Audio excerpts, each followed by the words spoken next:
రాష్ట్రంలోని 3,38,00,000 లబ్ధిదారులకి public distribution system కింద అన్ని రేషన్ షాపుల ద్వారా 6 కిలోల సన్నబియ్యం అందించబడుతుంది. దీని ద్వారా ఆహార భద్రత కల్పించడంతో పాటు ప్రజలకు నాణ్యమైన పౌష్టికాహారాన్ని ప్రభుత్వం అందించగలుగుతుంది. గత ప్రభుత్వం 10 ఏళ్లు రేషన్ కార్డులు ఇవ్వకపోవడంతో ఎందరో పేద ప్రజలు సంక్షేమ కార్యక్రమాలకి దూరమయ్యారు. ప్రజాప్రభుత్వం ఏర్పడిన తర్వాత అర్హులైన పేద కుటుంబాలకి 15,12,000 కొత్త రేషన్ కార్డుల్ని జారీ చేశాం. పాత కార్డులో మరో 19,44,000 మంది కొత్త సభ్యుల్ని చేర్చాం. రాష్ట్రంలో ప్రస్తుతం 1,05,07,879 రేషన్ కార్డులు ఉన్నాయి. ఈ బడ్జెట్లో పౌర సరఫరాల శాఖకు 7,366 కోట్ల రూపాయలు ప్రతిపాదిస్తున్నాం. పశు సంవర్ధక మత్స్య రంగాలు 2024-25 సంవత్సరంలో 1,935 కోట్ల 27 లక్షల గుడ్ల ఉత్పత్తితో తెలంగాణ రాష్ట్రం దేశంలో 3వ స్థానాన్ని చేరుకుంది. 11,58,000 టన్నుల మాంసం ఉత్పత్తి చేసి దేశంలో 5వ స్థానానికి చేరుకున్నాం. 2025-26 ఆర్థిక సంవత్సరానికి గాను రాష్ట్ర జిఎస్డిపికి పశు సంవర్ధక రంగం 1,03,525 కోట్ల రూపాయలు అందించగా మత్స్య రంగం 7,763 కోట్ల రూపాయలు అందించింది. కోహెడలో 47 కోట్ల రూపాయలతో హోల్సేల్ చేపల మార్కెట్ని నిర్మిస్తున్నాము. ఈ బడ్జెట్లో పశు సంవర్ధక మత్స్య శాఖకు 1,529 కోట్ల రూపాయలని ప్రతిపాదిస్తున్నాము. విద్యుత్ అభివృద్ధి, విశ్వసనీయత, భవిష్యత్తు దిశగా తెలంగాణ మన ప్రజాప్రభుత్వం విద్యుత్ రంగాన్ని కేవలం సరఫరా వ్యవస్థగా కాకుండా సామాజిక న్యాయం, ఆర్థిక వృద్ధి మరియు భవిష్యత్ తెలంగాణకు పునాదిగా భావిస్తుంది. విద్యుత్ అనేది కేవలం సేవ కాదు, అది సమాజం ఎలా పనిచేస్తుందో చెప్పే అర్థం. ఈరోజు తెలంగాణలో విద్యుత్ రంగం దేశంలోనే అత్యుత్తమంగా నిలవటానికి కారణం నిరంతర సరఫరా మాత్రమే కాదు, నాణ్యత, విశ్వసనీయత మరియు ప్రజా కేంద్రిత పాలన.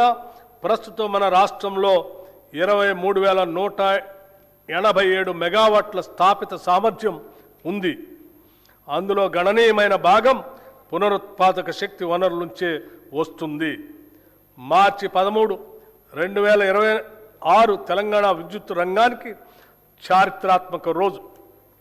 ఆ రోజు 18,228 మెగావాట్ల గరిష్ట డిమాండ్ను సమర్థవంతంగా నెరవేర్చడమే కాకుండా 341.08 మిలియన్ యూనిట్ల విద్యుత్ సరఫరా చేసి రాష్ట్ర చరిత్రలోనే అత్యధిక వినియోగాన్ని నమోదు చేశాం.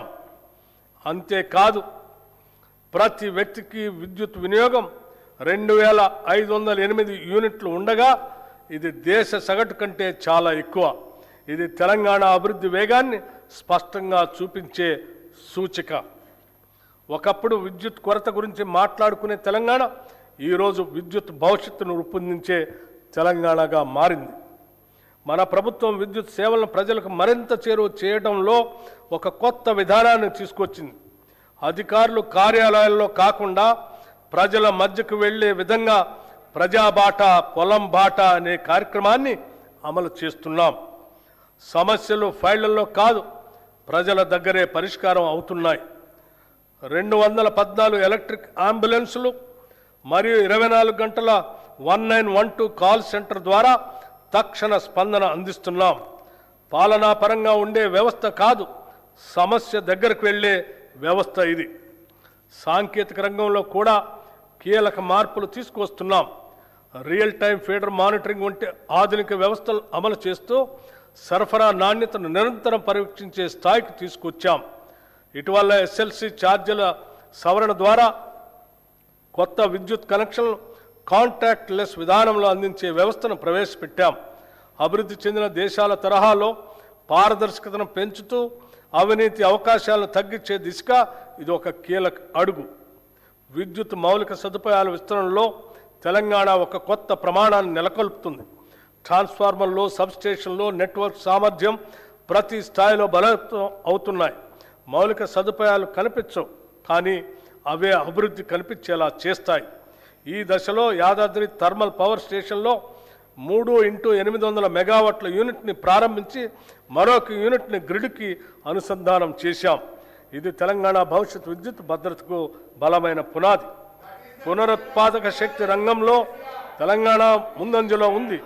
ప్రకృతితో కలిసి ముందుకు సాగటం మన లక్ష్యం. సౌర ప్రాజెక్టులు, సోలార్ విలేజ్లు, రూఫ్ టాప్ విస్తరణ మాత్రమే కాదు, PM కుసుమ్ పథకం ద్వారా రైతులను విద్యుత్ వినియోగదారులుగా కాకుండా విద్యుత్ ఉత్పత్తిదారులుగా మార్చే దిశగా అడుగులు వేస్తున్నాం. ఇది రైతును వ్యవసాయకర్తగా మాత్రమే కాకుండా శక్తి రంగంలో భాగస్వామిగా నిలబడుతుంది. ఇప్పుడు శక్తి రంగం భవిష్యత్తు గురించి మాట్లాడాల్సిన సమయం వచ్చింది. శక్తిని ఉత్పత్తి చేయడం ఒక దశ, దాన్ని నిల్వ చేసి సమర్థవంతంగా వినియోగించడం భవిష్యత్తు. ఈ దశగా మహేశ్వరం మరియు చౌటప్పల్లో 1500 megawatts hour battery energy storage వ్యవస్థలను ఏర్పాటు చేస్తున్నాం. అలాగే టీజీ జెన్కో హైడల్ ఉత్పత్తిలో రికార్డు సాధించే లక్ష్యాన్ని దాదాపు రెట్టింపు చేసింది. ఈ సందర్భంగా సింగరేణి కాలేజ్ కంపెనీ లిమిటెడ్ సంస్థ చేసిన సేవలను కూడా మనం గుర్తు చేసుకోవాలి. రాష్ట్ర విద్యుత్ ఉత్పత్తి, ప్రసారం, పంపిణీ వ్యవస్థకు అవసరమైన బొగ్గు సరఫరాలో ఈ సంస్థ కీలక పాత్ర పోషిస్తుంది. అదేవిధంగా జైపూర్ థర్మల్ ప్లాంట్ ద్వారా విద్యుత్ ఉత్పత్తిలో కూడా ఈ సంస్థ తన వంతు పాత్రను పోషిస్తుంది. తెలంగాణ శక్తి రంగం నిరంతరంగా ముందుకు సాగటానికి ఈ సంస్థ అందిస్తున్న సహకారం ఒక బలమైన పునాది.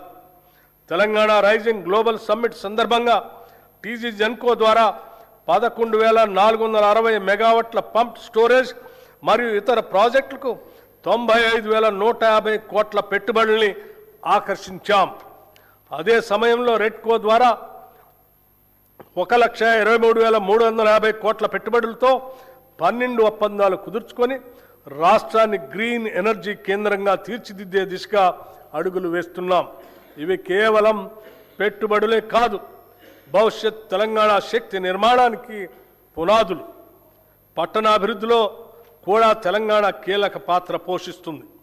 హైదరాబాద్ భూగర్భ కేబులింగ్ పనులు చేపడుతూ నగరాన్ని మరింత సురక్షితంగా, ఆధునికంగా మార్చుతున్నాం. రాష్ట్రంలో ఇప్పటికే